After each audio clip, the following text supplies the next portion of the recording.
مراتب اور مقام کو دنیا کے سامنے اجاگر کر دیا اور بتا دیا کہ میرے محبوب کی عظمت کیا ہے، میرے محبوب کا مقام کیا ہے، میرے محبوب کا رتبہ کیا ہے، میرے محبوب صلی اللہ علیہ وسلم کا مرتبہ کیا ہے۔ لیکن اللہ اکبر، پیغمبر رحمت صلی اللہ تعالی علیہ وسلم جب وہاں سے لوٹنا چاہتے ہیں، مولا جب اپنے محبوب صلی اللہ علیہ وسلم کو امت کے لیے تحفہ نماز دے کر کے جب روانہ کرتا ہے تو محبوب جب آتے ہیں تو ساتویں آسمان پر حضرت ابراہیم ہوتے ہیں، چھٹے پر حضرت موسیٰ علیہ السلام ہوتے ہیں، ساتویں پر حضرت ابراہیم سے ملاقات ہوتی ہے۔ لیکن سفر کی پوری داستان آپ کئی مرتبہ سن چکے ہیں، اس لیے میں صرف حکمتیں اور یہ ساری چیزیں بتا رہا ہوں تاکہ ریپیٹیشن نہ ہو اور آپ کو سمجھ سکیں، آپ کی سمجھ میں بات آئے۔ میرے پیارے آقا صلی اللہ تعالی علیہ وسلم کے پیارے دیوانوں، آپ جانتے ہیں کہ سدرۃ المنتہا پر جبریل امین نے ساتھ چھوڑ دیا۔ ساتھ چھوڑنے سے مراد یہ ہے کہ سرکار صلی اللہ علیہ وسلم نے فرمایا جب کہ چلو تو عرض کرتے ہیں حضور میں اگر تھوڑا بھی آگے بڑھا تو پرتب تجلی سے میرے پر جل جائیں گے، تو قربان جائیے میرے آقا نے فرمایا حل لک حاجت یا جبریل، اے جبریل تیری کوئی حاجت ہو تو بیان کر۔ قربان جائیے نبی سید الملائکہ سے پوچھ رہے ہیں تیری کوئی حاجت ہو تو بیان کر، لیکن وہ جبریل یہ نہیں کہتے میرا تو آنا جانا رب کی بارگاہ میں آپ سے حاجت کیوں بیان کروں۔ نہیں، حضرت جبریل امین نے عرض کیا ہاں سرکار ایک ہی تمنا ہے کہ آپ کی امت پل صراط سے گزرے تو میں اپنے پروں کو بچھا دوں۔ اب یہاں ایک سوال میں آپ سے پوچھنا چاہتا ہوں، اور وہ سوال یہ ہے کسی غریب نے کبھی مدینہ نہ دیکھا ہو، اس سے آپ پوچھیں کہ تیری کوئی تمنا ہو تو بتا، وہ یہی تو کہے گا کہ مجھے مدینہ پہنچا دیجئے، مدینہ دکھا دیجئے۔ تو جبریل تو سدرۃ المنتہا سے آگے بڑھے ہی نہیں، آج چانس مل رہا ہے بہت آگے جانے کا، تو آپ یہ کہہ دیتے حضرت جبریل امین سرکار آپ جا رہے مجھے بھی اپنے ساتھ لے جائیں، لیکن وہ جانتے تھے حضور کو خوش کرنا ہے تو آگے جانے کی بات نہیں، امت کے بھلے کی بات کر دو، حضور خوش ہو جائیں گے۔ تو فوراً عرض کیا آپ کی امت جب پل صراط سے گزر رہی ہو تو میں اپنے پر کو بچھا دوں۔ اللہ اکبر۔ لیکن اعلیٰ حضرت عظیم البرکت عشق رسالت میں اتنے ڈوبے ہوئے تھے کہ کہتے ہیں پل سے اتارو رہ گزر کو خبر نہ ہو، جبریل پر بچھائیں تو پر کو خبر نہ ہو۔ ایک ذہن پورے سفر کے اندر ملتا ہے، اور وہ سفر کے اندر ذہن یہ ملتا ہے کہ حضور کی امت کا بھلا چاہنا یہ ہر نبی جانتے ہیں، ہر فرشتے جانتے ہیں، سید الملائکہ جانتے ہیں، سب جانتے ہیں کہ اگر حضور کو خوش کرنا ہے تو حضور کی امت کا بھلا چاہو۔ میں آپ کو بتاؤں ساتویں پر حضرت ابراہیم سے ملاقات ہوئی واپسی میں، تو حضرت ابراہیم علیہ السلام نے عرض کیا کہ آپ کی امت کے لیے رب نے کیا عطا فرمایا؟ تو رسول گرامی وقار صلی اللہ علیہ وسلم نے ارشاد فرمایا کہ 50 وقت کی نماز۔ حضرت ابراہیم سے کہہ رہے ہیں 50 وقت کی نماز۔ حضرت ابراہیم خلیل اللہ،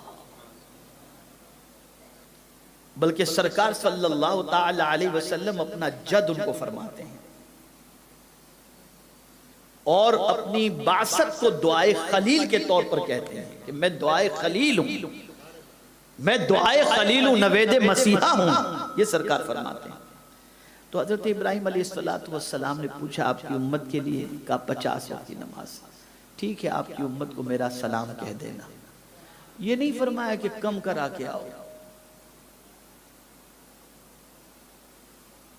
یہ نہیں فرمایا کم کرا کے آؤ، یہ کہا کہ آپ جب جائیں تو اپنی امت کو میرا سلام کہنا۔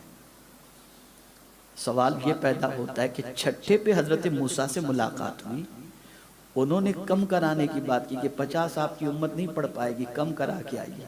حضرت ابراہیم تو 7ویں پر ملے، انہوں نے کم کیوں نہیں کروائی؟ سوال ذہن میں آتا ہے۔ وجہ یہ ہے کہ خلیل اور کلیم میں فرق ہوتا ہے، خلیل اور کلیم میں فرق ہوتا ہے۔ خلیل کی اپنی کوئی آرزو ہوتی ہی نہیں ہے، خلیل کی اپنی کوئی آرزو ہوتی ہی نہیں ہے، جو محبوب کی آرزو وہی خلیل کی آرزو ہوا کرتی ہے۔ اور حبیب میں اور خلیل میں بھی فرق ہے۔ خلیل جو چاہتا ہے وہ کیا چاہتا ہے؟ جو خدا چاہے وہ خلیل چاہے، جو خدا چاہے وہ خلیل چاہے، اور حبیب اسے کہتے ہیں جو حبیب چاہے وہ خدا چاہے۔ تو حضور حبیب ہیں، حضرت ابراہیم خلیل ہیں۔ اب ایک آپ کو میں مسئلہ سمجھاؤں، کیا وجہ ہے کہ ہر نماز کے اندر ہم درود ابراہیم پڑھتے ہیں؟ کیا وجہ ہے؟ وجہ یہی ہے کہ یا ابراہیم علیہ السلام، آپ نے میری امت کو ایک مرتبہ سلام پیش کرنے کے لیے فرمایا، میں آپ کے اس احسان کا بدلہ اس طرح چکاؤں گا کہ میری امت ہمیشہ نماز کے بعد آپ پر سلام پیش کرتی رہے گی۔ اس لیے یہ درود ابراہیم کا سلسلہ چل رہا ہے۔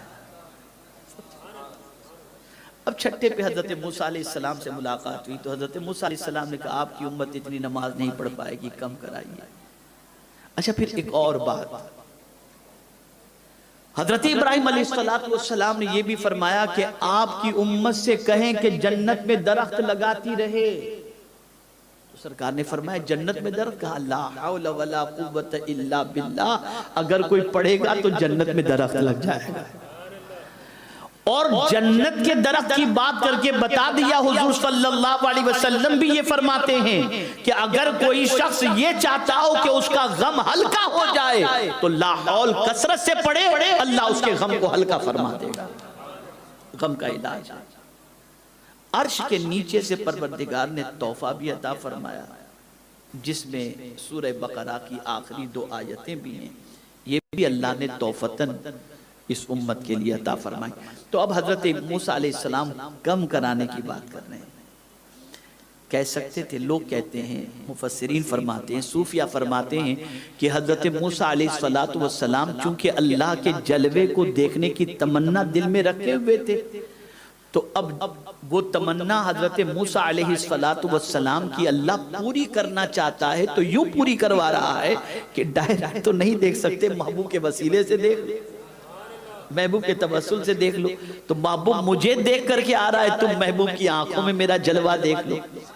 تو حضرت موسیٰ سوچتے ہیں کہ میں اگر یہ کہوں کہ جاؤ 50 زیادہ ہے کم کرا کے آؤ، تو نہیں، بات یہاں امت کی کروں گا تو محبوب چلا جائے گا، اس لیے کہا کہ آپ کی امت جو ہے نا 50 وقت کی نہیں پڑھ سکتی، بس امت کی تکلیف کا خیال آیا، حضور چلے گئے، بلکہ 9 مرتبہ گئے، اور 9 مرتبہ جا کر کے سرکار صلی اللہ علیہ وسلم نے 5 مرتبہ کم کرائے، اور اس کے بعد 5 وقت کی رہ گئی۔ اللہ اکبر! لیکن میرے کریم نے فیصلہ سنا دیا، محبوب ہمارے یہاں جو ایک بار فیصلہ ہو جاتا ہے وہ فیصلہ اٹل ہوتا ہے، سنو، پڑے گی آپ کی امت 5 لیکن ثواب ملے گا 50 کا۔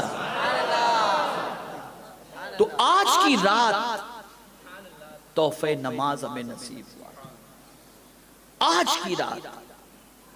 میں یہاں ایک بات آپ کے سامنے عرض کروں، اے رسول اعظم صلی اللہ تعالی علیہ وسلم کے دیوانوں، گزشتہ سال لاک ڈاؤن تھا، لوگ کیسے کیسے مسجد میں گھسنے کی کوشش کرتے تھے، ہمیں بلا لو، ہمیں اندر آنے دو، یہاں تک کہ ہمیں اطلاع ہے کہ لوگ دیواریں پھلانگ کر مسجد میں جاتے تھے۔ مولا نے اپنے بندوں کی یہ تڑپ دیکھی، دروازے کھول دیے دروازے کہ میرا بندہ اتنا تڑپ رہا ہے، لیکن یہ گندا بندہ، دروازے کھل گئے تو آنا بند۔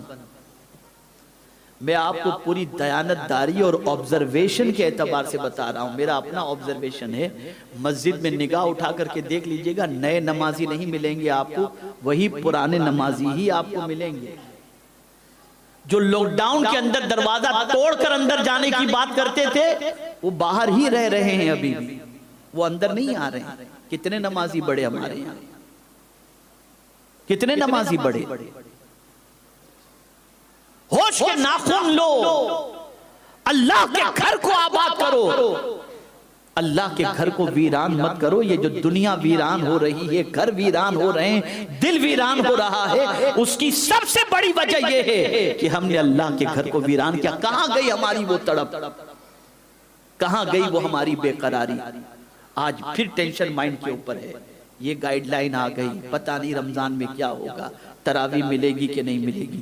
اس سے پہلے کہ ایسا کوئی حادثہ پیش آئے، اللہ کی طرف رجوع کرو، توبہ کرو، مسجدوں کو آباد کرو، گناہوں سے اللہ کی بارگاہ میں استغفار کرو۔